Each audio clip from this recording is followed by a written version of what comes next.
man's inhumanity to his fellow man.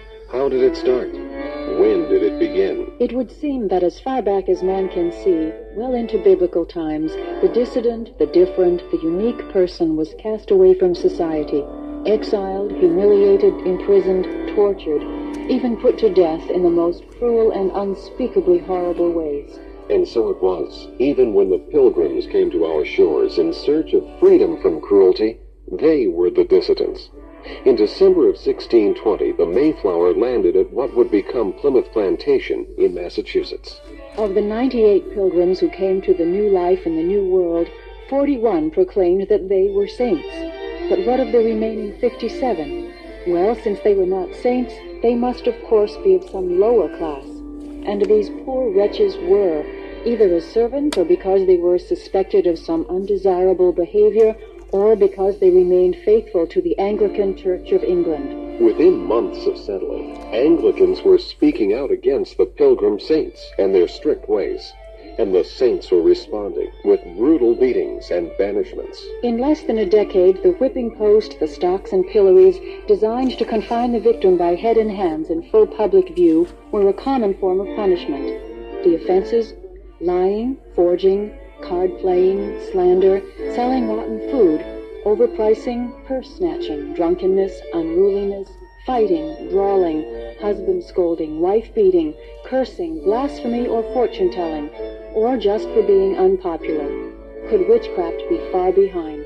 As early as 1628, the Cape Ann fishermen and the Numcake Puritans argued over growing tobacco in the New England.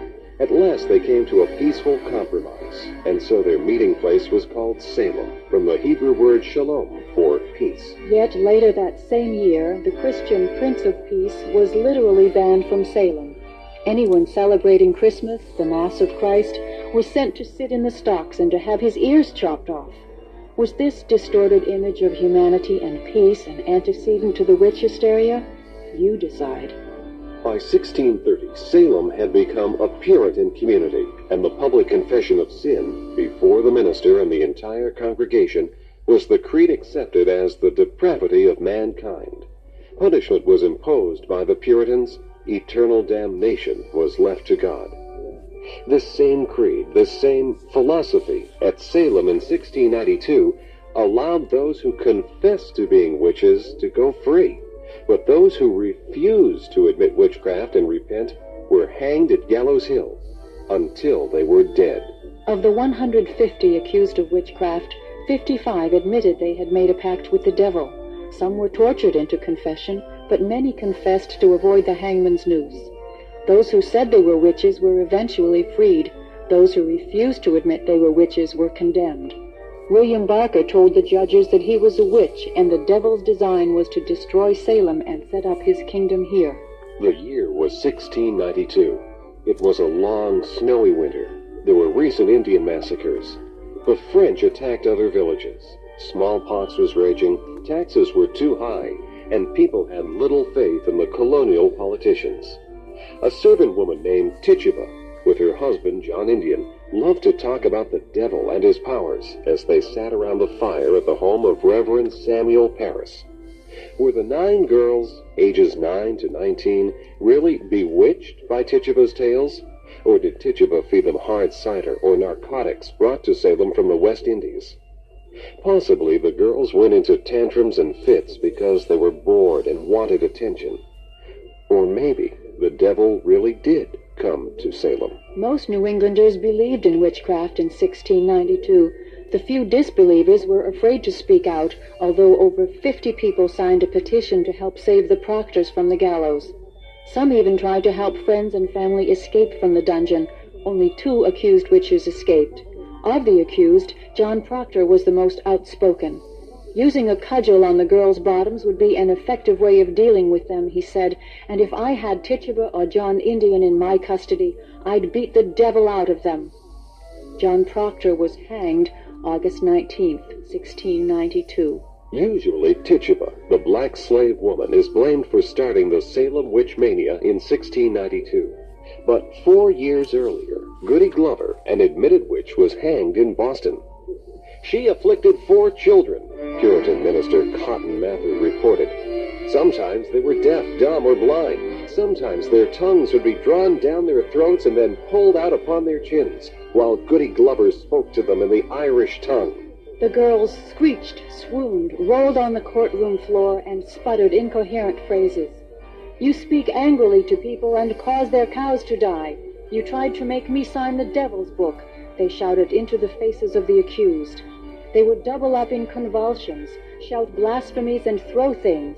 Their hideous pranks cost 23 people their lives. Why were some accused of witchcraft in Salem? Sarah Good, because she was a pipe-smoking beggar woman. Sarah Osborne was accused because she was an aged cripple. Tituba was called a witch because she readily admitted to it. Martha Corey, because she gave birth to an illegitimate son. Ann Foster, accused because her daughter said she was a witch. Martha Carrier, accused by her 7-year-old daughter.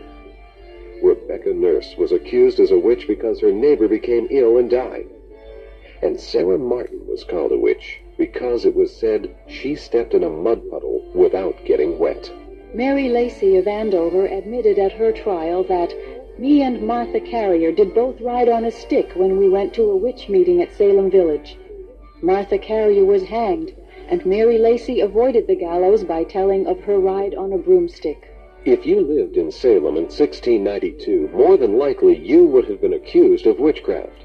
Many Salem children and adults, to share in the attention gained by the original 9 girls, began condemning others. Some did it for sport, others because of grudges against neighbors. By late in the year, almost everyone in Salem suspected someone else of being a witch. John Alden of Longfellow's poem, highly esteemed sailor and Indian fighter of the day, was brought to trial as a witch. The accusing girls swooned when he entered the courtroom, and one shouted, "There stands Alden before the judges. He sells powder to the Indians, and he lies with the Indian squaws." "Why," asked John of the judges, "don't you fall flat on your face when I look at you?" John was sent to jail, but escaped within a few weeks.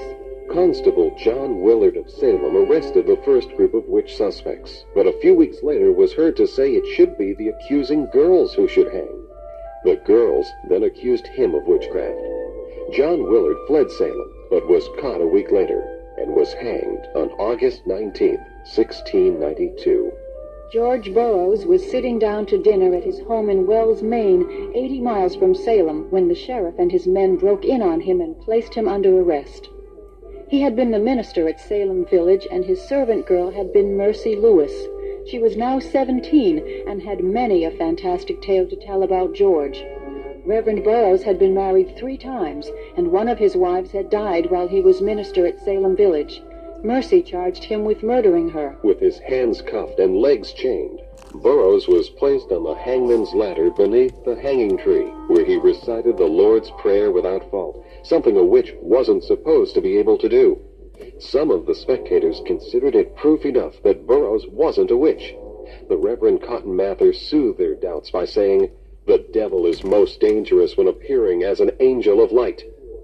Hangman George Corwin shoved Burroughs off the ladder. The Reverend Cotton Mather, it seemed, delighted in the execution of his fellow minister. Sarah Churchill, 19-year-old servant to 80-year-old George Jacobs, accused him of being a witch wizard after he called her a witch bitch. During his trial, he pleaded on bended knees to the magistrates that he was innocent and should not be punished, but he was found guilty and sent to the dungeon to await execution. Hearing the verdict, Sarah Churchill had a change of heart. She went to Reverend Noyes to confess that she had been lying about her employer. Noyes wasn't interested. "Are you lying now, or were you lying then?" he asked, then walked away from her. Sarah's 9 afflicted girlfriends didn't like her attempt to spoil their fun, so they threatened her that they would next accuse her of witchcraft. Sarah changed her mind again, and George Jacobs was hanged. Most historians agree that the West Indian slave woman Tituba, a self-acclaimed witch living in Salem Village in 1692, was responsible for the witchcraft mania. The young girls of the village practiced palmistry at the parsonage of Tituba's master, Samuel Parris, and they are often thought to have created the actual Hysteria. Tituba admitted to teaching the girls the black arts and to bewitching them. Then she began accusing other Salem women of being witches. Soon the girls began to blame Sarah Good, a pipe-smoking beggar woman, of tormenting them, speaking angrily, even causing their cows to die. Young Ann Putnam, a particularly impressionable and dramatic girl, finally said that Sarah Good had tried to make her sign the devil's book to sell her soul. The other girls present at the ensuing so-called examinations were known to screech and to roll on the floor, swooning and sputtering incoherent phrases. The court will come to order. Judge John Haythorne presiding. In the presence of these jurors, hear ye that Sarah Good, wife of William Good of Salem Village, did upon the first day of March in ye 4th year of ye reign of our sovereign Lord and Lady William and Mary, and upon other days and times before and after, perform certain detestable acts called witchcraft.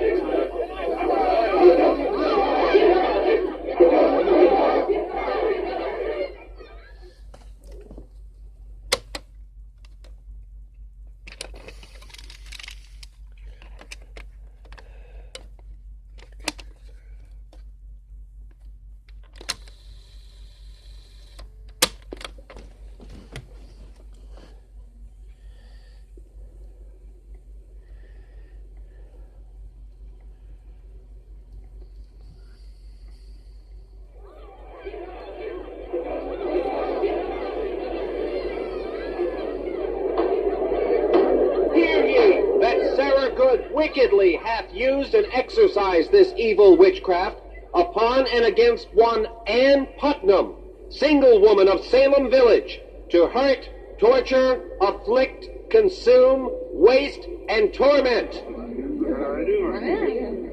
Sarah Good, whereby great hurt has been done, you have been taken into safe custody by the keeper of their majesties' jails in Salem, together with Tituba, one Indian woman belonging unto Samuel Parris of this village, and ye will stand charged for feloniously committing sundry acts of witchcraft. Hear ye the examination of Sarah Good before the worshipful John Haythorne. Ann Putnam, what say ye of Sarah Good? I am Ann Putnam. With me are Mercy Lewis, Abigail Williams, and Elizabeth Hubbard.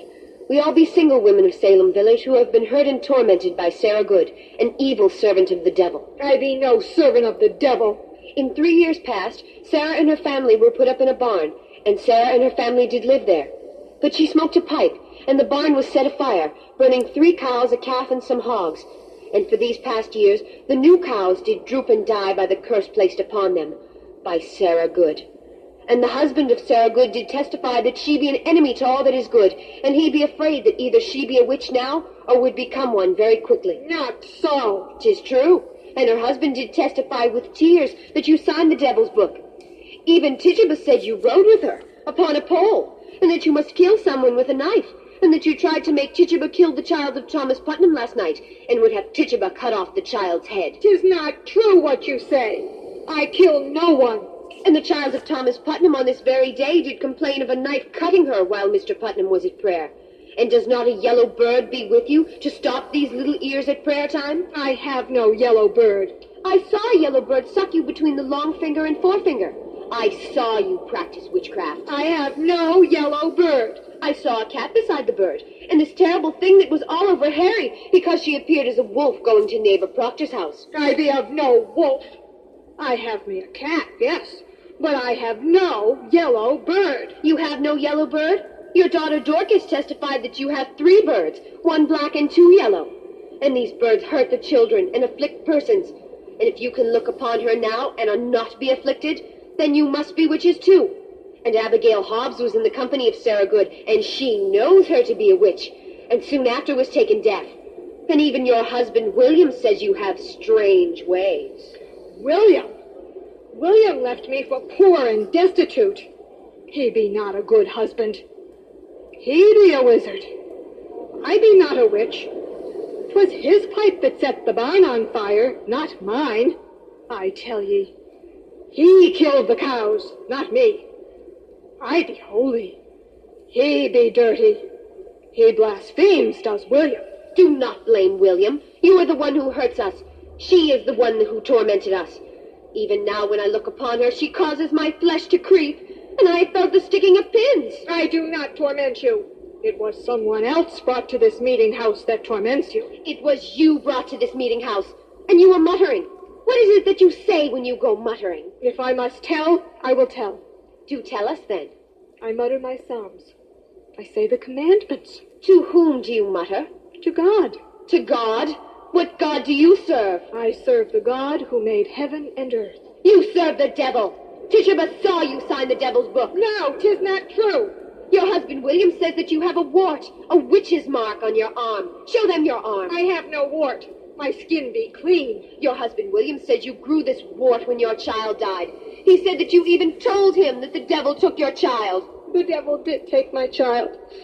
The devil took my Elizabeth. You show them your arm. See here, the devil's mark. And she has killed her child for the devil. She lies.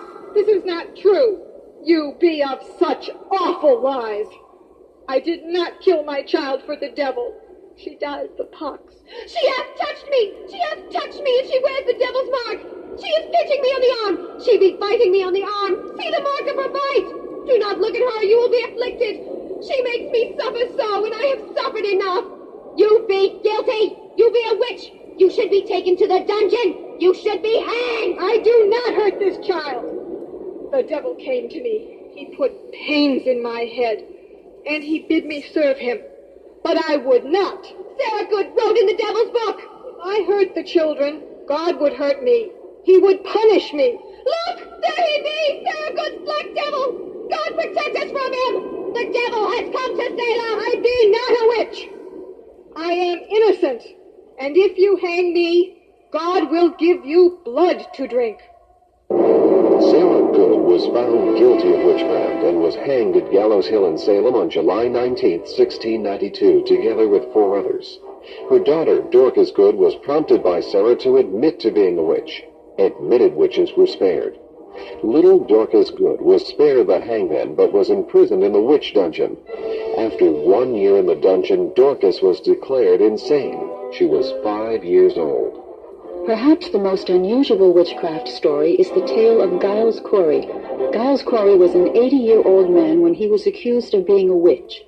If he admitted to being a witch, he would be allowed to live, but his land and property would be confiscated and his 5 sons would receive nothing. On the other hand, if he denied being a witch, the cruel 25-year-old Sheriff Corwin was determined to force a confession and perhaps wind up with Corey's property. To resolve the dilemma, Giles Corey was taken to a field just outside Salem village where the townspeople were gathered, made to lie in the field, a board was placed across his chest, and heavy rocks and boulders were placed upon him. Throughout the long ordeal, Giles Corey was asked, "How do you plead?" The brave Corey replied, "More weight." Near death, Giles Corey's tongue bloated from his mouth. Sheriff Corwin forced the tongue back into his mouth with his cane, and then Giles died, never succumbing to the greedy sheriff. The townspeople were disgusted, yet Giles' 80-year-old wife, Martha Corey, was hanged as a witch 3 days later. Her crime? She laughed at the inane accusations of the hysterical children of the village. The jails of Salem, Ipswich, and Boston were overflowing with witches when the new royal governor of Massachusetts, Sir William Phips, arrived from England in May of 1692. Soon he rushed to the Canadian border to fight the Indians. The governor's special court met in Salem in his absence to try accused witch Bridget Bishop. Like Goody Glover of Boston, puppets stuffed with rags and animal hair were found in her cellar, and she was hanged at Gallows Hill. After her hanging, one of the newly appointed judges, Nathaniel Saltonstall, resigned, stating that, "I am not willing to take part in further proceedings of this nature." By January of 1693, 52 people were in jail accused of witchcraft, and 3 were awaiting execution. Chief Justice Stoughton ordered that they be hanged as soon as possible. Governor Phips returned to Boston from the Canadian border just in time to stop the executions. He found the people at home in a witch panic. Even his wife, whom he had left behind in Boston, was under suspicion of witchcraft. the accuser's Phipps decided had gone too far. With one scratch of his pen on April 30th, 1693, the war with witches was over.